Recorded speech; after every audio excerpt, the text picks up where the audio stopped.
Thank you, Jerry, and good morning, everybody. My name is Simon Fraser. I'm an engineer and a solicitor with the construction team in Hussey, Fraser. In relation to this morning's presentation, I am aware that there's a broad range of knowledge in the room. There are some people here who are working with us at Hussey Fraser in relation to implementing the BIM protocol in contracts and subcontracts, and obviously those people have already got a very good knowledge of the protocol and the issues associated with it.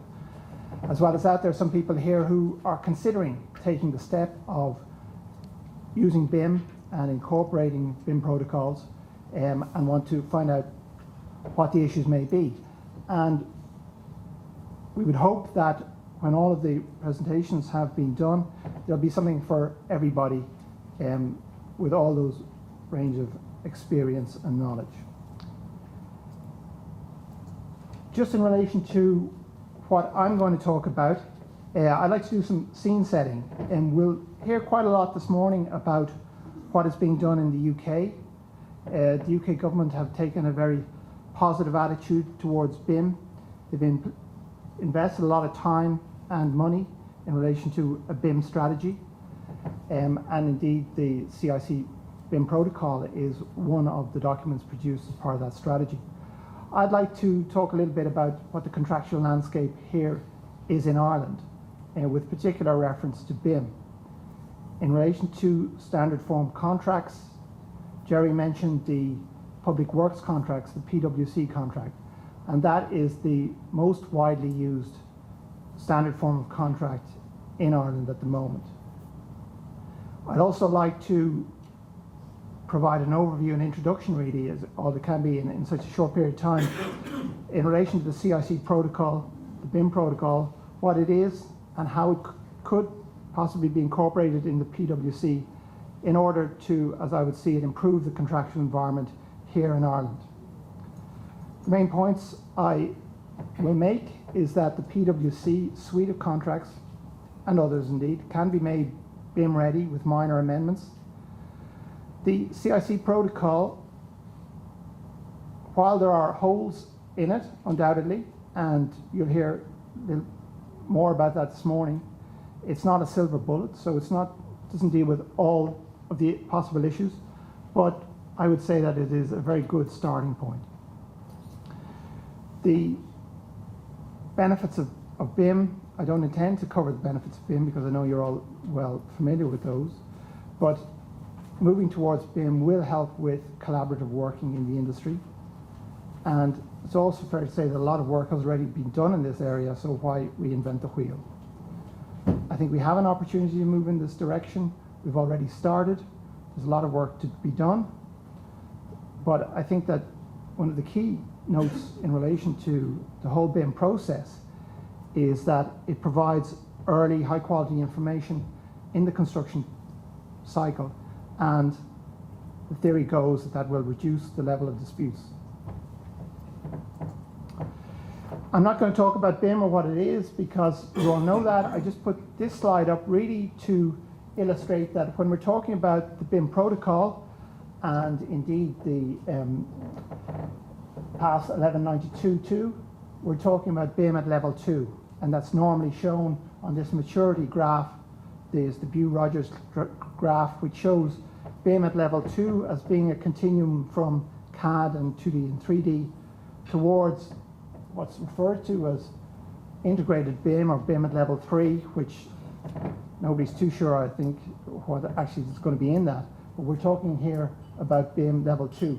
This slide also illustrates that the different levels are supported by standards. And while not all the standards may be in place yet, it's an important message that work has been done on those standards. Indeed, PAS 1192 is one of those. Also, I don't intend to talk about the benefits of BIM because your attendance this morning shows that people appreciate what they may be, but I would just like to highlight that contractors in Ireland are already, as a matter of choice, using to incorporate BIM protocols in their contracts and subcontracts because they see that it gives them a competitive advantage. So even when employers are not requiring BIM and not indeed asking for the delivery of a model at the conclusion of the construction. Contractors are using it as a matter of course because they believe it gives them significant benefits. So just by way of, again, scene setting, you may be well familiar with the developments outside of Ireland. Obviously, the US was probably one of the first jurisdictions to move in the direction of BIM many, many years ago, but also it's happening all around the world, Middle East, Australia, etc. You'll already be aware, and Jerry mentioned it, that in the UK, the government has introduced a mandate that from, I think it's the 1st of July 2016, all government infrastructure projects which are centrally procured will require at least BIM level 2. Now, I think there's some commentary which suggests that they may have some problems reaching that target, but it was a stretch of a target to put in place, and I think they'd be commended on that. And I think people are working frantically to try and achieve it. In addition, the EU Procurement Directive has now provided that member states can require the use of electronic tools such as BIM. And there are a range of specific contracts out there around the world dealing with BIM, specialist ones. There is a consensus docs contract. There is, in the UK, a PPC 2000 contract, which was used on a trial project called Cookham Wood. And if you want to read up any further on that, there's a very interesting SCL paper by Professor David Mosey dealing with the contractual aspects of using PPC 2000, and he does compare it with the BIM protocol as well. And in Ireland, there's a lot going on as well. The CITA are to be congratulated and commended on running events like this. Your attendance this morning shows that there is interest in it. But industry stakeholders, such as government departments, the Institute of Architects and Engineers, are also showing great interest. RIAI, as you're probably aware, have adopted PAS 1192. Enterprise Ireland is formulating a strategy which is moving ahead.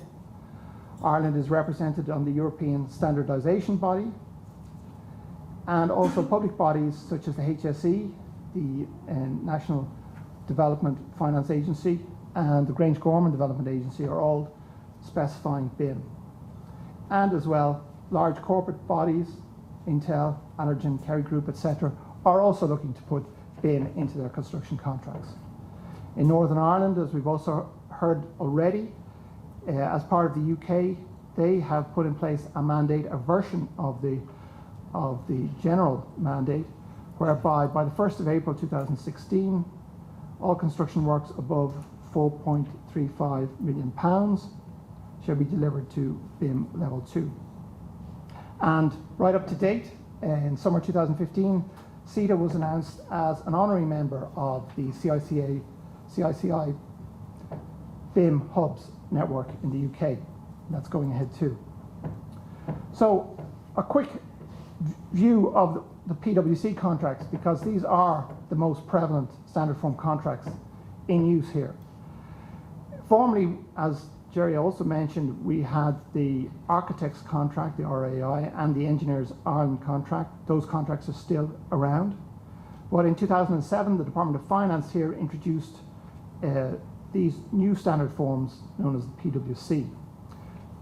They don't exist in any other jurisdiction, so we have no precedent or any other decisions around the common law world to follow. And the full set of the contracts, I think there's about 9 in total now, can be found at the Construction Procurement website. The PwC contracts do not sit in isolation. They're also part of a broad capital works management framework. So all of the processes in relation to the procurement are included in that framework. And the main purpose when they were brought in was to bring cost certainty and value for money. That was put in the guidance notes of 2006. And in relation to the transfer of risk, it was stated that a high level of comprehensive quality information would allow for the transfer of risk. And I think this is important because it comes back to the opportunities that BIM provides to have high quality information early in the project. Now, it's not all bad news in relation to the PwC. There are improvements. They are clearly laid out, they're comprehensive, they provide a one-stop shop for all types of projects. They include current practices such as programs and site meetings, etc., and they bring it right up to date in relation to legislation. And as I mentioned earlier, it is also important to note that the public works contracts fit as part of one of 4 pillars supporting a full framework. So there's also pillars in relation to standard conditions of engagement, cost planning and control, and a full set of guidance notes as well. In terms of project stages, the framework covers the full range from appraisal to review and the main project processes. There are, however, problems, I think, with the public works contracts. And in essence, they have not allowed for the transfer of high quality information. There are clauses in the PwC that deal with things like program contingency, consents, delay events, compensation events, etc. But these are unfair when it's only poor quality information that's being provided. The PwC really just codifies the traditional adversarial method of working. And in my view, they represented a missed opportunity to introduce aspects of partnering, collaboration and cooperation. There is a clause 4.1 in the PwC that deals with duty to cooperate, but it does not contain any sanctions on default. So I would say they've not delivered on the benefits they were promised. And indeed, a report from Forfos I think it was 2013 report, which looked forward to 2015, noted that the PwCs were a barrier influenced the prospects for recovery of the construction industry in Ireland. In 2014, then the committee responsible for these contracts undertook a review, and various submissions from stakeholders, including the engineers and the architects, etc., all proposed that the contracts should move towards a more collaborative stroke cooperative environment. The review has just been completed. Now, the only stats that I can find in relation to how many contracts have been taken using PwC says that in 2012 there were approximately 5,000 contracts. So I suppose you could take it that by now it's probably well over 10,000 contracts have been taken using the PwC.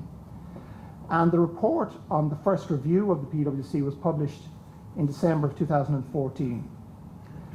And the executive summary of that report stated that risk is not currently being priced in many tenders, and that this is leading to claims being made against the PwC, and I'm sure Jerry can bear witness to that.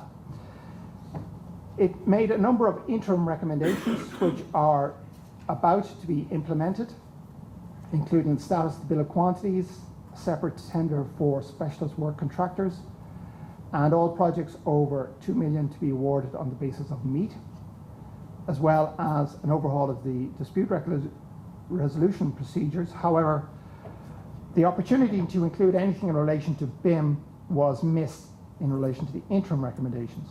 However, the report also included a medium-term strategy, which is meant to come into place from 2016 onwards. And in relation to BIM and this medium-term strategy, the GCC said and recognised that BIM is a powerful risk management tool that generates less waste, and it offers the opportunities for potential savings on the operational costs of buildings. And it also stated that what is required is a more comprehensive review of the way that the public sector engages with the construction industry. So there seems to be a recognition of the fundamental change that BIM can bring to the relationship in the industry, but unfortunately it's put everything on the long finger for a further review, which will start once the interim recommendations are put in place. The key topics for the medium-term strategy include risk management, encouraging cooperative behaviour, and performance evaluation, which are all things, I would argue, that can be facilitated by a BIM approach. In relation to the CIC protocol and PAS 1192, a lot of work, as we've mentioned already, has been done in the UK, and in particular the UK BIM Task Group and the British Standards Institute have put together a whole suite of documents that can assist, and you can find them all at the various websites that are there. One of the publicly accessible standards that's been, specifications, that's been published is PAS 1192, and that's a specification in relation to information management and BIM. But there are also other documents such as PAS 91, which is a pre-qualification questionnaire, and the employer's information requirements, and also the CIC BIM protocol. Also, there is also a CIC best practice in relation to professional indemnity insurance. The CIC themselves, the Construction Industry Council, sponsored PAS 1192, and 1192 refers to the CIC BIM protocol, the first edition of which was issued in 2013. It's also worth noting that PAS 1192 stresses that it's the UK government's express objective that BIM at level 2 has minimal impact on existing contractual methods. So what is the CIC BIM protocol? Well, it's intended as a document, a protocol that can be attached to the contract agreement, and it's intended for use with standard form contracts. It's intended that it brings the minimum changes necessary to the pre-existing contractual arrangements. And the primary objective of the protocol is to enable the production and delivery of BIM models at defined stages of the project. It also seeks to encourage collaboration with all the parties involved in the use, production, and delivery of models. And it's also possible to make common standards, such as PAS 1192, explicit contractual requirements in the appendices to the protocol. The responsibility is with the employer to put the protocols in place, and it sets out the duty to produce and deliver to defined levels of detail. The protocol uses the general concept of permitted purpose to define the licensed use of models, and it protects the IPR subsisting in the information in the models at clause 6. As I say, it's a short document. It's only 7 pages. It consists of a model enabling an amendment, which is the method by which it's included in the main agreement. There are 8 clauses, from definitions, priority of contract documents, obligations on the employer, etc., down to termination. There are 2 appendices to the protocol, and that is where the project-specific information is included.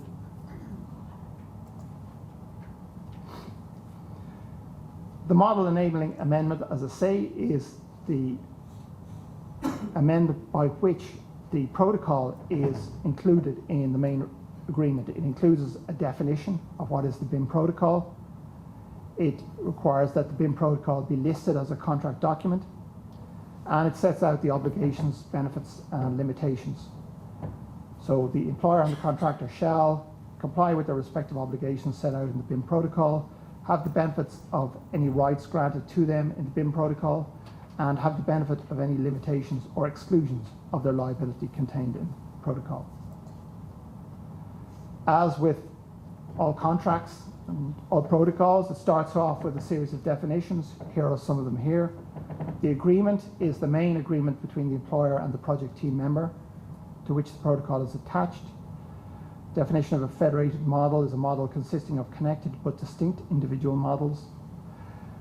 It's important to note that the protocol requires that an information manager is appointed, so the information management role is defined as the management of the processes, protocols, and procedures.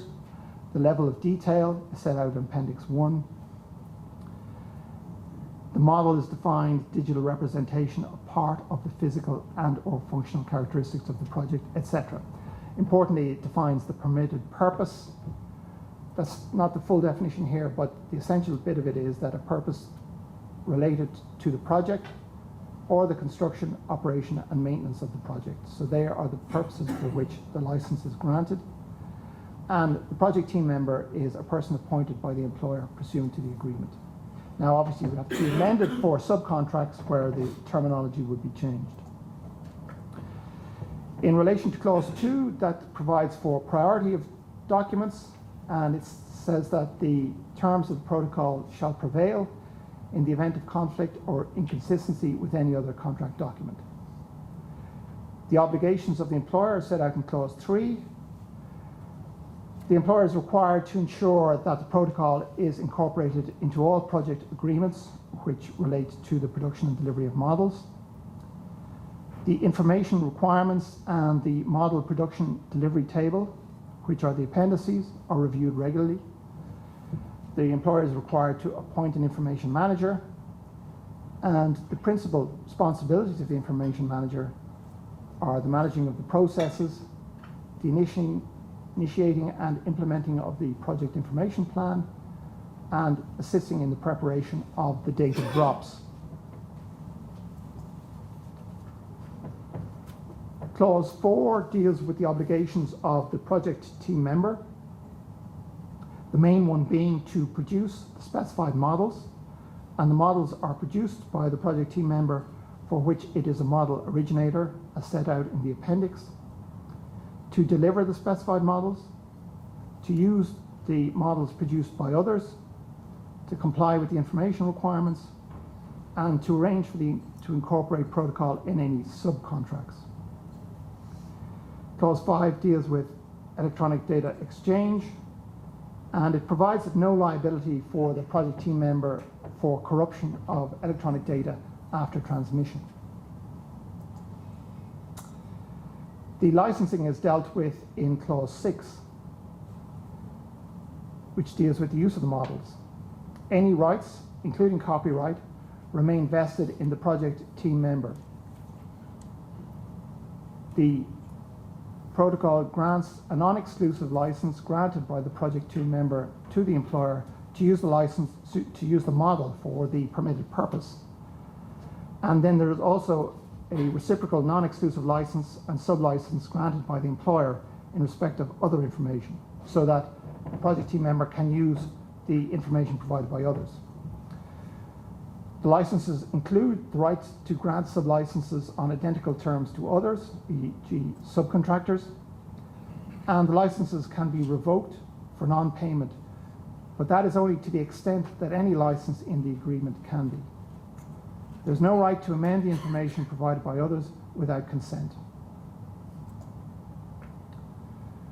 Clause 7 deals with liability in respect of a model, and there's no liability in respect of any modification or amendment of the material by others, and it also excludes liability for any use which is not permitted by the relevant license stroke sub-license. And clause 8 provides for termination, so that the main clauses continue to apply following termination of the project team member's employment under the agreement, which is to allow the employer or whoever is using the model to continue to use the model after the agreement has ended. As I mentioned earlier on, the project-specific information is dealt with in the appendices. Appendix 1 deals with levels of detail and the model production and delivery table. And it's here that the parties can specify whether specifications such as PAS 1192 is to apply, and the level of detail definitions may be taken from that. They'll cover everything from what the level of detail should be at the brief level, concept, develop, design, production, all the way through to in-use. The Appendix 1 also defines the stages from strategy to operation and end of life. And for each model, it sets out who's the model originator, the stage for delivery, and the level of detail, etc. Appendix 2 then deals with the information requirements. The parties may choose what format they want to use, sets out the name of the information manager, formats, protocols, procedures, processes, etc., and define how the model must be developed. Many of these requirements may come from a document such as the employer's information requirements, which would be used as part of the tendering procedure. Now, some of the legal issues that arise, and I'm sure we'll hear about some more of them during the morning, the protocol preserves bilateral relationships, and they are intended to sit in a two-party hierarchy contracting scenario, i.e. employer and contractor. So they don't deal with contractual relationships on the same level, same tier. They're not multi-party. So a contract such as PPC 2000 is multi-party and gives some advantages there. Excuse me.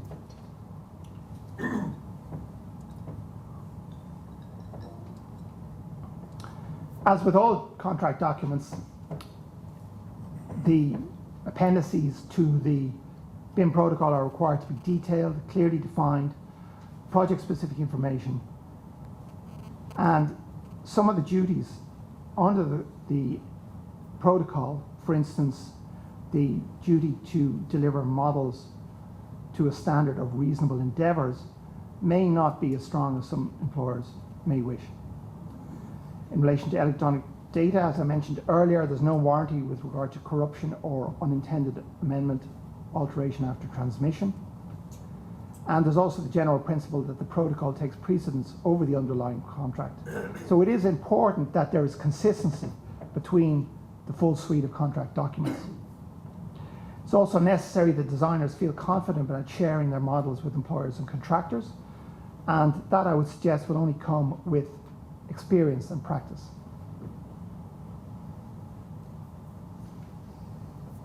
The protocol is intended, as I've mentioned, to facilitate the general uptake of BIM to level 2, and all protocols should be reviewed on a project-specific basis. In relation to disputes, I think it's fair to say that the underlying cause of many disputes is poor, uncoordinated information and lack of understanding of that information. It can lead to excessive requests for information, delays, variations, and ultimately disputes. In addition, information can be used as a weapon between a design team and the contractor, whereby information is withheld to the last possible minute. I would argue that BIM improves the sequencing and understanding of the scope of works, and it also improves the quality of data takeoffs from the information and the operational performance. And if the objective, as we mentioned, of the PwC is to achieve cost certainty, management of risk, and effective delivery, then works should be planned, designed, constructed, and operated using BIM.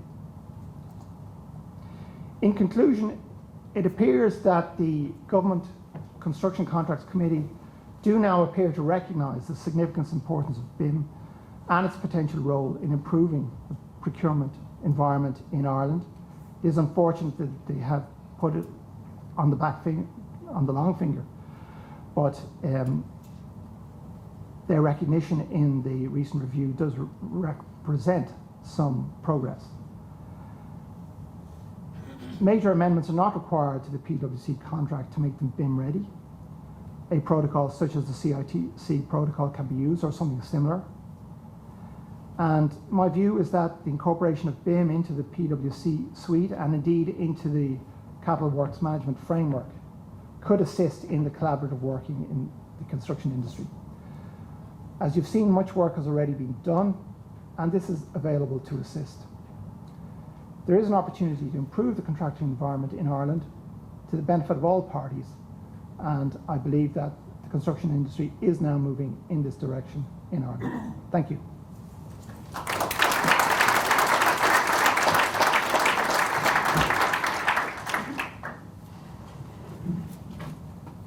Okay, moving on. Any questions at this stage? We have one or two.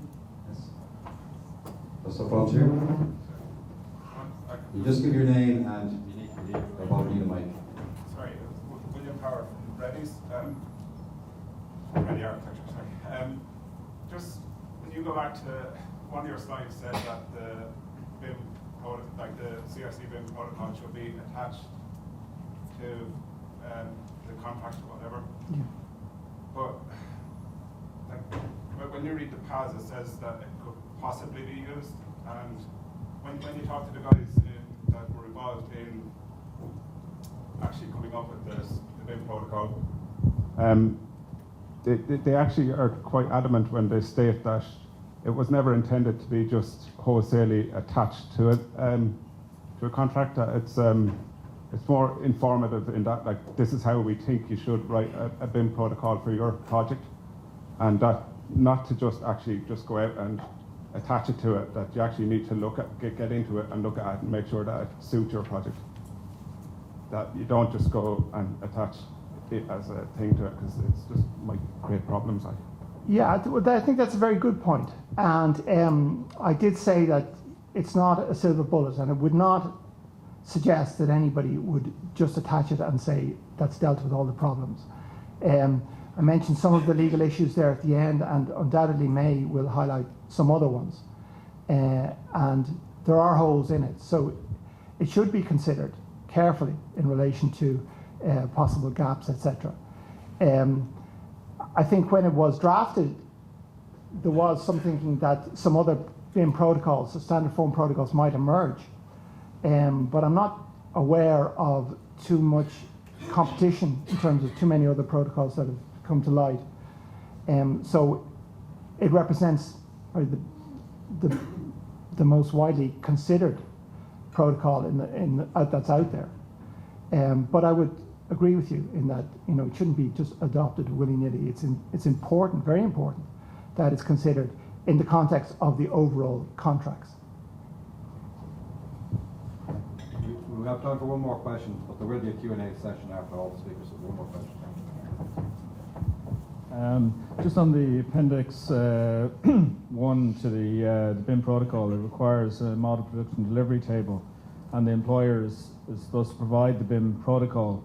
It seems like information to me anyway that an employer may not have, and it's often what we're doing is we're getting into, when we start the project, we do the BIM execution plan, we're looking at the models we have based on a volume strategy, looking at the sort of level of detail, not just in the model but within the model. It looks like information the employer may not have unless they're very clued in to BIM or already had done a project. Do you have an opinion on that information or what should be included in that model production delivery table? Well, I think we'll get more into it probably with May's presentation, but obviously not all the information is available right at the start. I mean, it is seen as an evolving process, so that the design information will have to be put together at the design stage. When we talk about full project information being included in the appendices, that is really at the stage where a building has already been designed, the model has been put together, and a contractor is coming in. And so a lot of that information would be known then. But certainly, it's an evolving process. And so the table will have to be evolved. That's why it was mentioned that one of the roles of the information manager is to update those tables as that information is put together. So that model production delivery table would be seen as being part of a construction an ongoing tender. process. That's my understanding, yeah.